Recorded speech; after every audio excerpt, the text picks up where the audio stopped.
Um novo e arrepiante desdobramento nos assassinatos brutais de um casal dentro da própria casa. Primeiro caso no tribunal. Estado de Ohio versus Michael McKee.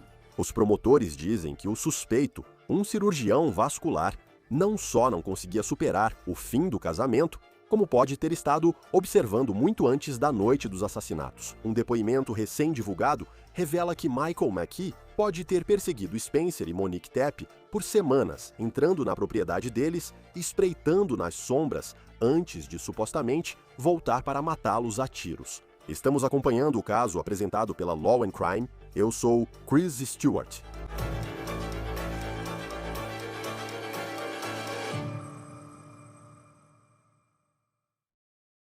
Esses documentos judiciais recém-divulgados também afirmam que Michael McKee foi à casa dos Tepe, enquanto eles estavam fora semanas antes dos assassinatos.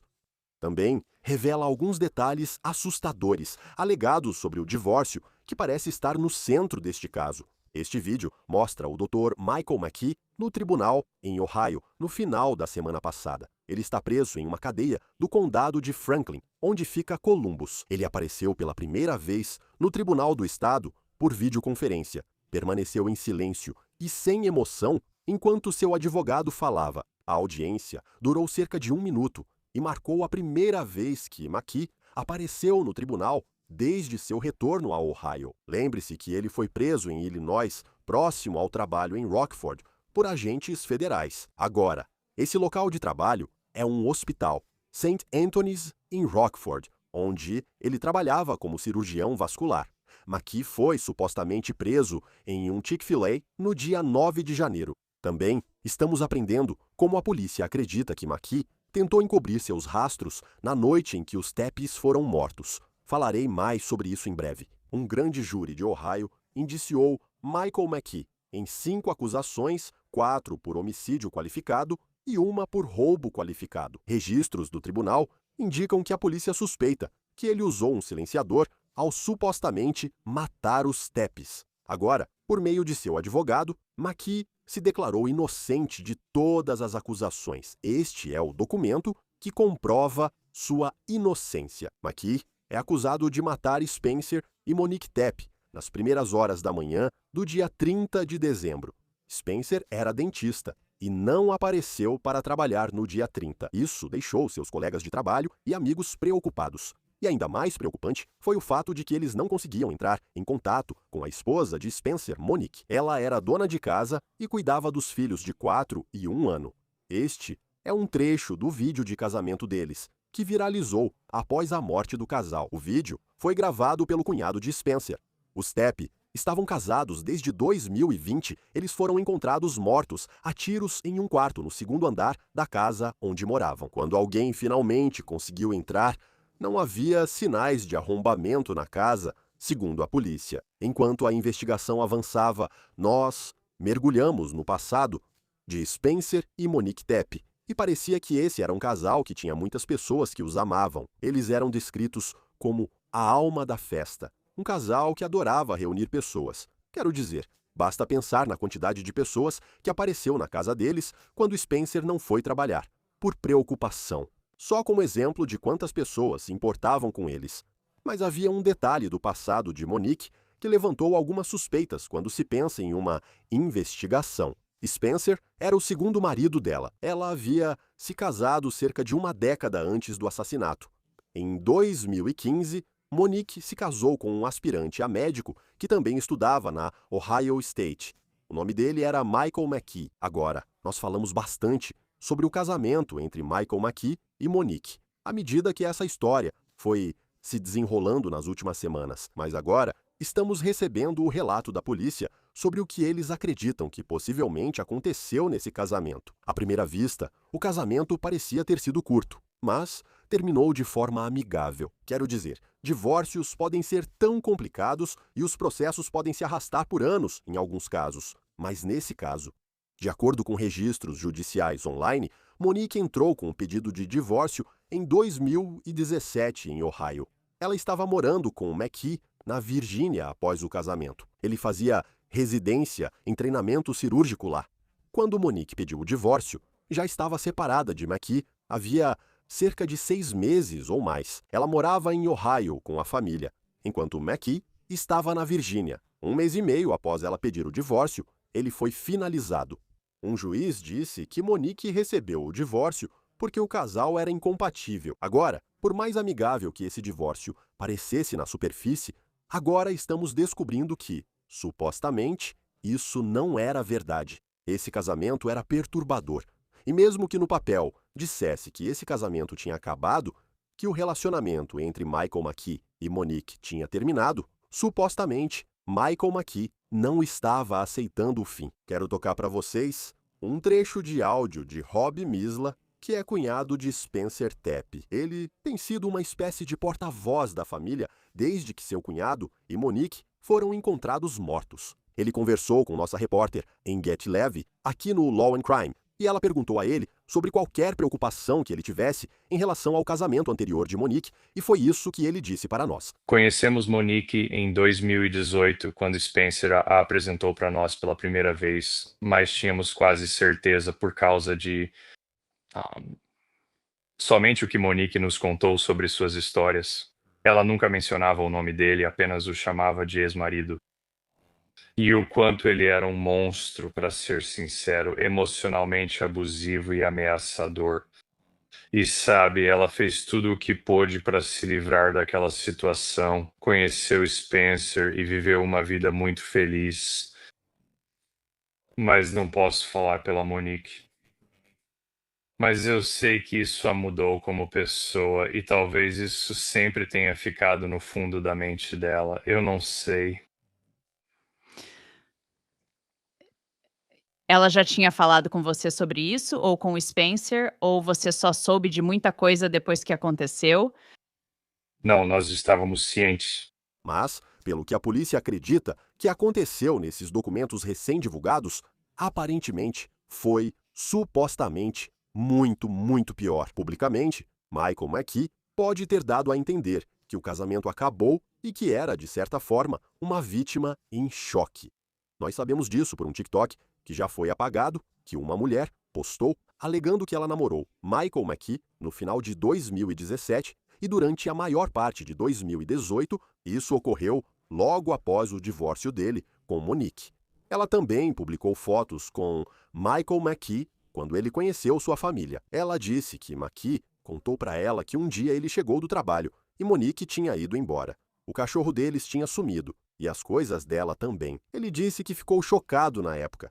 A mulher afirmou que foi ela quem terminou o relacionamento com McKee, porque por mais que ela achasse que ele era uma pessoa legal por fora, eles não tinham uma conexão forte de verdade e parecia que ele tinha algum tipo de barreira. Agora, tudo isso são alegações, afirmações e relatos. Ela nunca respondeu aos nossos pedidos de comentário, mas agora eu quero falar sobre esse novo depoimento recém-divulgado que parece aprofundar ainda mais esse casamento fracassado. A polícia teria reunido informações de amigos e familiares de Monique sobre o quão ruim isso supostamente era. O documento afirma que os detetives de homicídios foram informados logo no início da investigação por pessoas que conheciam os Tapps que McKee era alguém que eles precisavam investigar. Amigos e familiares de Monique disseram aos detetives que Michael McKee havia sido abusivo e feito inúmeras ameaças à vida dela durante e após o casamento. Uma testemunha identificável disse aos detetives que Monique Tapp havia relatado uma acusação contra Michael McKee de sexo forçado e não consentido, além de estrangulamento. Agora, o documento continua dizendo, abre aspas, outra testemunha identificável disse aos detetives que Michael D. McKee havia dito a Monique que poderia matá-la a qualquer momento e que a encontraria e compraria a casa bem ao lado da dela, que ela sempre seria sua esposa agora, de acordo com este documento. Uma suposta ameaça de que ele encontraria Monique teria sido mais do que apenas palavras. Os Tapp foram assassinados em 30 de dezembro, um dia antes da véspera de Ano Novo, e acredita-se que eles foram mortos em algum momento entre 2 e 5 horas da manhã.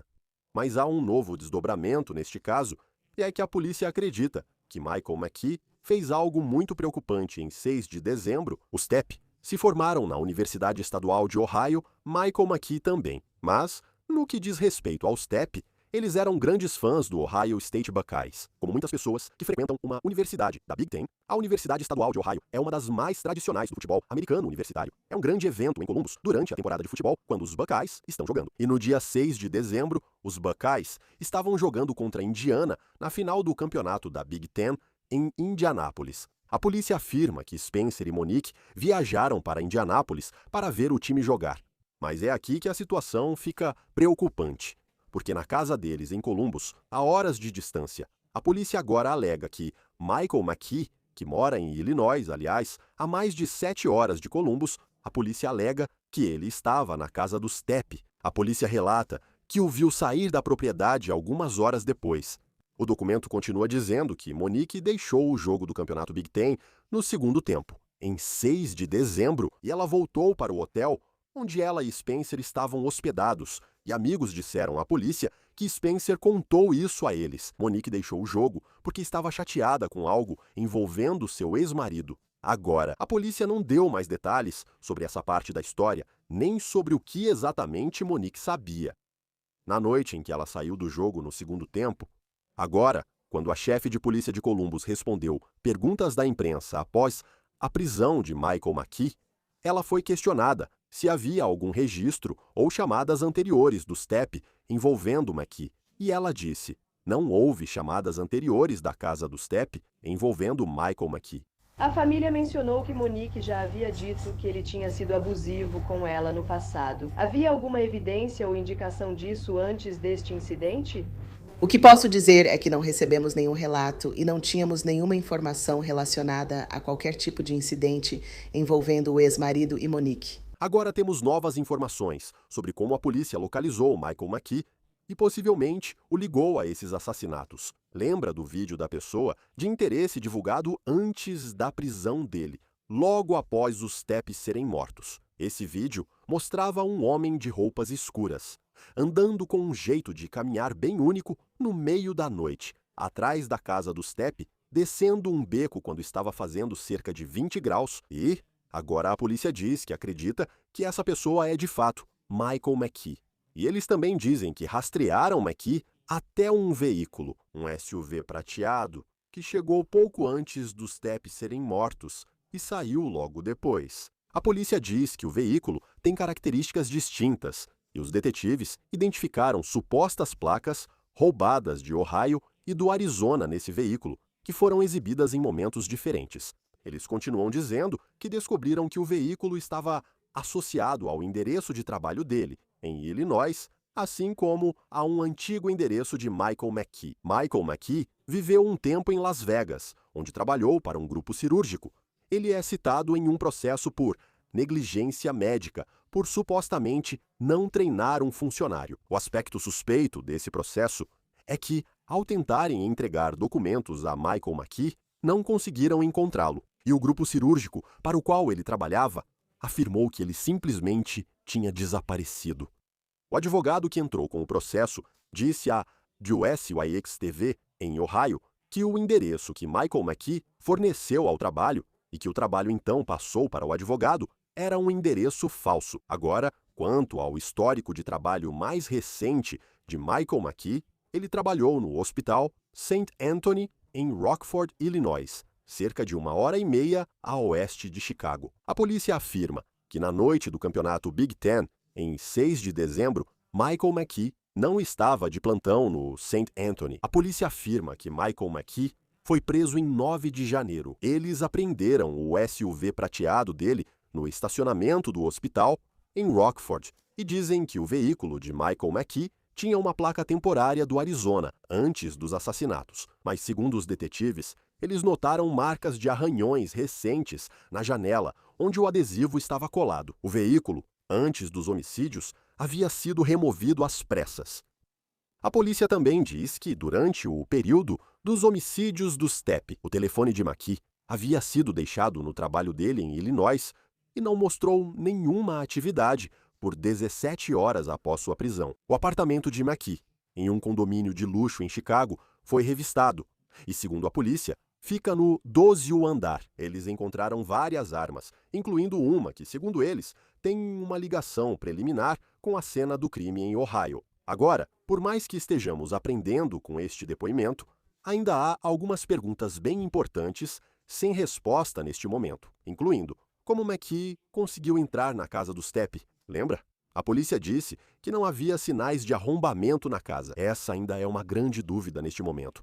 Assim como, por que naquela noite, por que 30 de dezembro, ele supostamente fez isso de novo? Os filhos do Stepp, de 4 e 1 ano de idade, estavam dentro de casa na noite em que Michael McKee supostamente matou os pais deles, mas não foram feridos, e agora estão seguros com familiares. Os McKee tinham um cachorro que não foi ferido e está com familiares. Sobre a defesa de McKee, o advogado pediu que a fiança não fosse definida na última audiência, mas afirmou que o tema pode ser discutido depois. Também abriram mão da leitura da acusação no tribunal. E, novamente, Michael McKee se declarou inocente das 5 acusações que enfrenta. As 4 acusações de homicídio qualificado e uma acusação de roubo qualificado. Pesquisei Michael McKee no truthfinder.com e mostra que ele cresceu em Zanesville, Ohio. Aparecem endereços de vários estados onde McKee morou enquanto continuava seu treinamento cirúrgico. E você também vê uma das pessoas com quem ele está associado, Monique Tepe. Usamos o Truth Finder no Law and Crime para buscas em registros públicos em nossas matérias. Isso economiza tempo de pesquisa, permitindo focar em reportar crimes, não em papelada. O Truth Finder também pode ser usado. Digite um nome para ver endereços, histórico criminal e mais. É nossa ferramenta preferida para verificações e um dos maiores serviços dos Estados Unidos. Com uma assinatura, você faz buscas confidenciais ilimitadas para checar vizinhos, investigar conhecidos online ou reencontrar alguém. Procure criminosos sexuais próximos ou faça uma verificação de antecedentes em si mesmo. Mantenha-se informado e seguro com registros públicos no Truth Finder Now, em truthfinder.com/OTC. Se une a nós para comentar o caso e os próximos passos. Como Matt Mancino, advogado criminal e ex-promotor, é sempre ótimo tê-lo no Law and Crime. Você conhece essa história, né? Parece que a cada atualização ela fica ainda mais chocante. E eu sei que isso soa clichê, mas saber que não estamos mais falando apenas sobre si. Michael McKee teria supostamente estado nessa casa em 30 de dezembro, quando os Teppis foram assassinados, mas também agora, em 6 de dezembro, quando o casal estava fora assistindo a um jogo de futebol. Quando se trata de ser um promotor nesse caso, quero dizer, o que isso significa? Se você tem um vídeo dele na casa da ex-esposa, semanas antes deles serem assassinados, o que isso representa para o caso? Bem, isso significa que foi um ato planejado e premeditado. Há evidências suficientes de que isso não foi algo que aconteceu, por um momento de impulso ou paixão. E certamente isso nem sequer existe, porque, mesmo que ele estivesse, enfurecido por algo que aconteceu, você ainda entra no seu carro e dirige de Illinois até Columbus, Ohio. Você tem tempo para se acalmar, entende? Então, tudo o que eu li em relação às reportagens sobre isso indica que isso foi algo planejado e planejado por um longo período de tempo.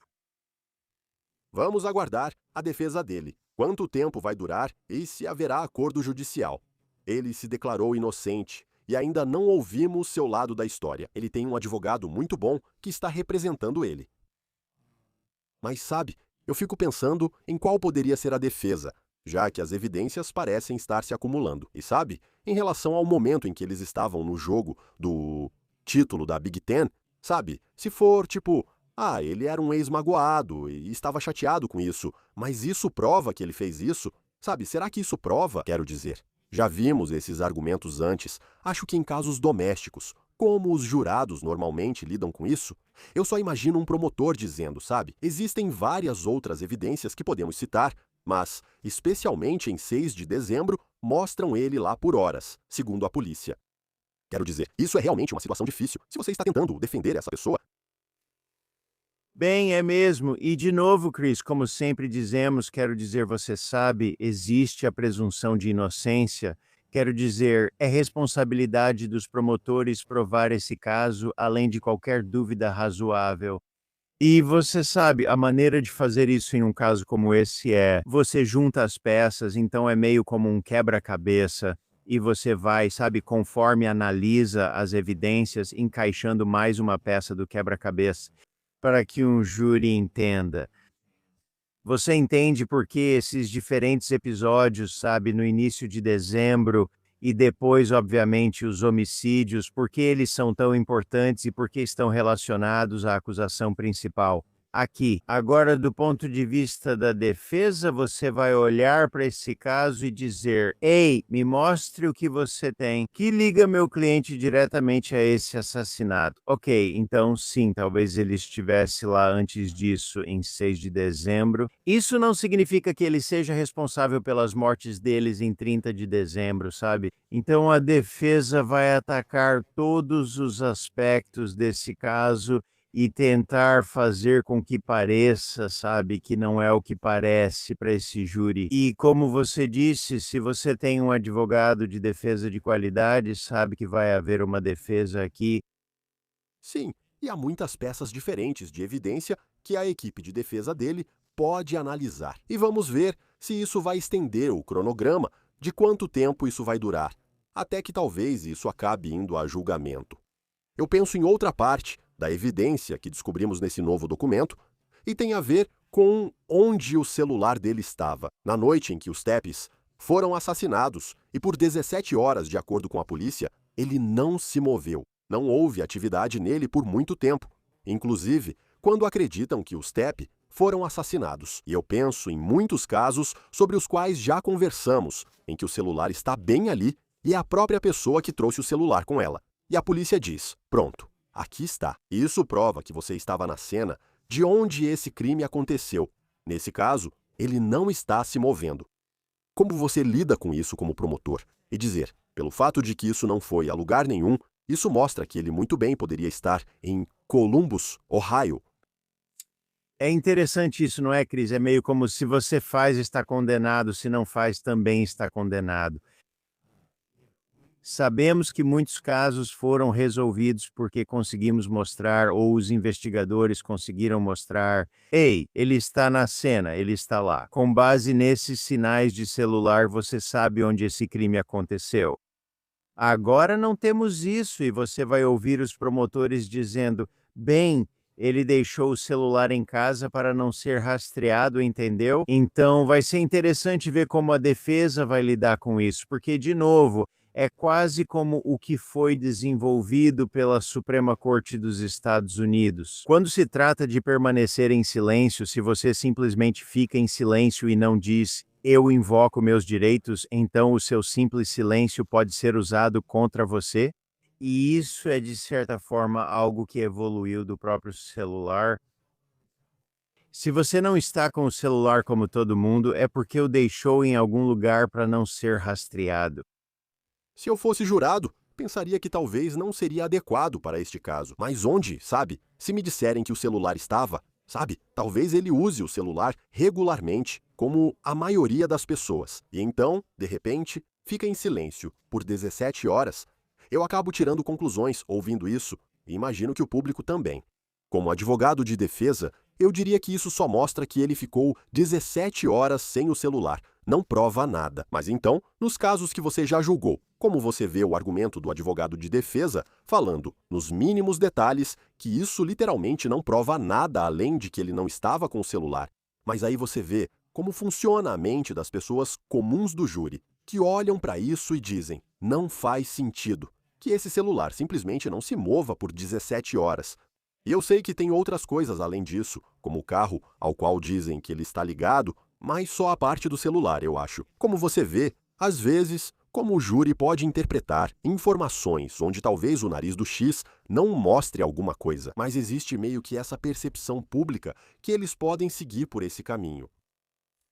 Bem, eu acho que tudo depende da forma como isso é apresentado. E nessa situação, você vai olhar para o histórico do uso do celular. Agora, eu entendo que ele é médico e trabalhou em um hospital, sabe? Talvez ele trabalhe por longos períodos de tempo e então talvez ele durma por longos períodos de tempo e aquele telefone fica lá parado, sem uso, sabe? Então, se há um histórico de intervalos no uso do celular dele, isso reforça essa ideia. Ei, o telefone está só parado lá, sabe? Ele não está usando, ele está descansando.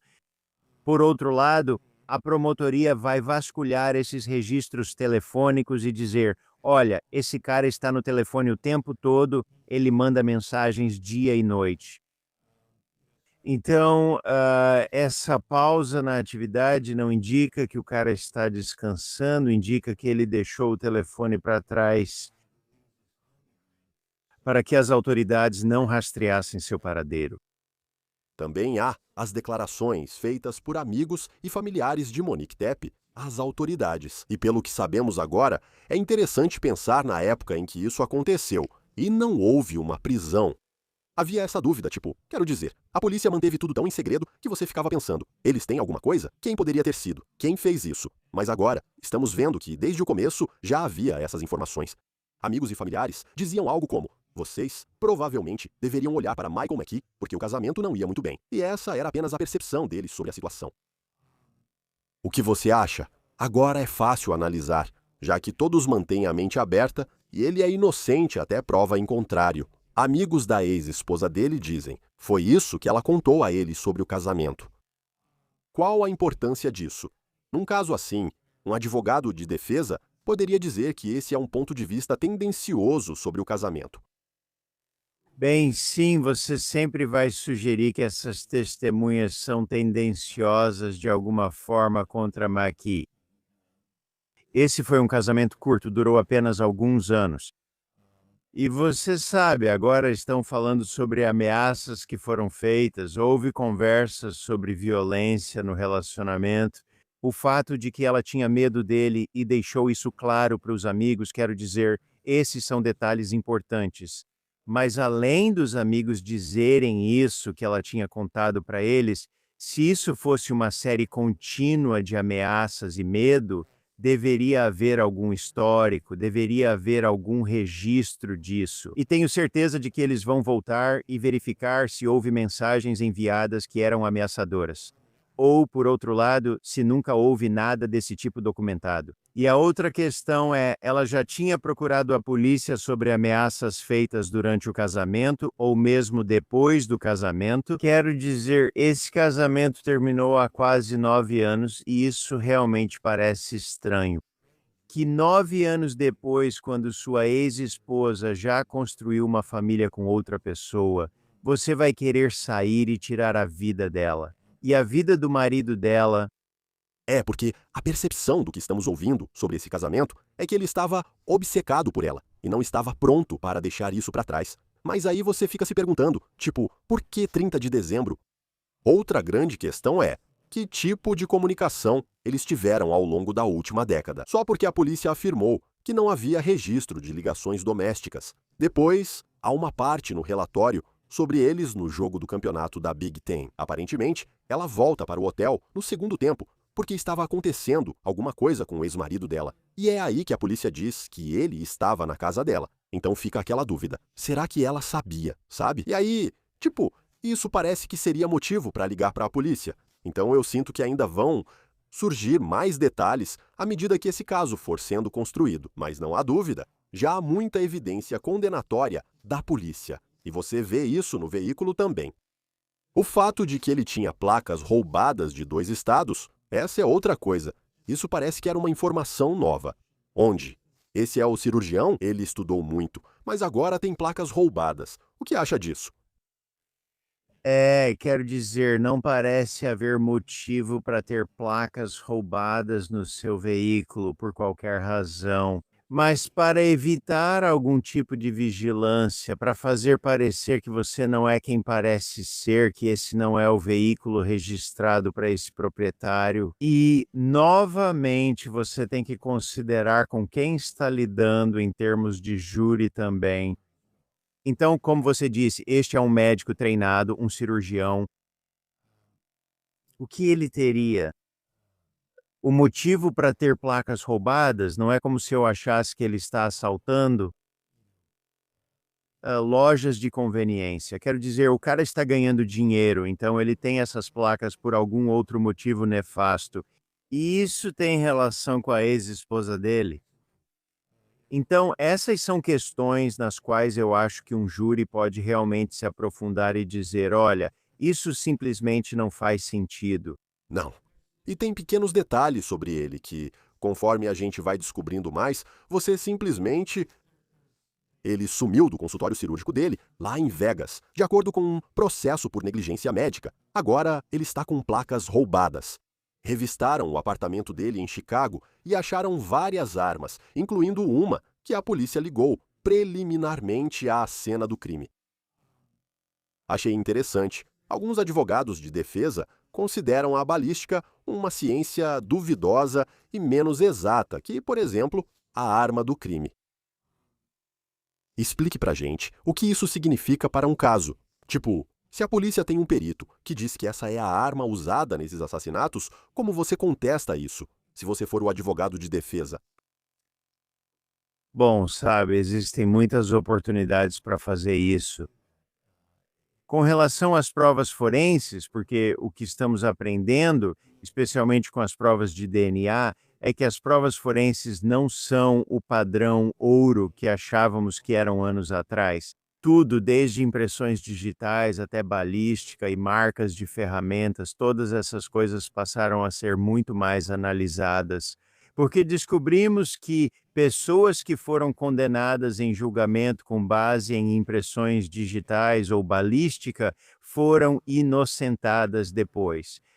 Então, estamos aprendendo que esses métodos forenses que foram usados em centenas e milhares de julgamentos não são realmente o que diziam ser. Então, há uma oportunidade real de questionar as evidências forenses, especialmente em balística, até mesmo na identificação por testemunhas oculares. Sabemos que muitas exonerações aconteceram com pessoas que foram condenadas com base na identificação por testemunhas oculares. Então, aquelas coisas nas quais sempre confiamos e acreditamos que poderiam resolver crimes para nós agora estão sendo questionadas. E isso abre espaço para um contra-interrogatório muito minucioso das testemunhas periciais. E às vezes há um risco ao colocar uma testemunha pericial no banco das testemunhas. E por fim, porque temos essa declaração juramentada que chega e traz novas informações. E ela nos mostra um pouco mais sobre o que a polícia acredita ter contra Michael McKee. Mas estou presumindo que eles têm muito mais do que isso, do que estão revelando. Por que certas informações são divulgadas, enquanto outras ainda permanecem em sigilo? Bem, eu sei, no meu tempo como promotor, e eu passei 8 anos como promotor, eu sempre defendi colocar o mínimo possível em um depoimento para cumprir o padrão de causa provável.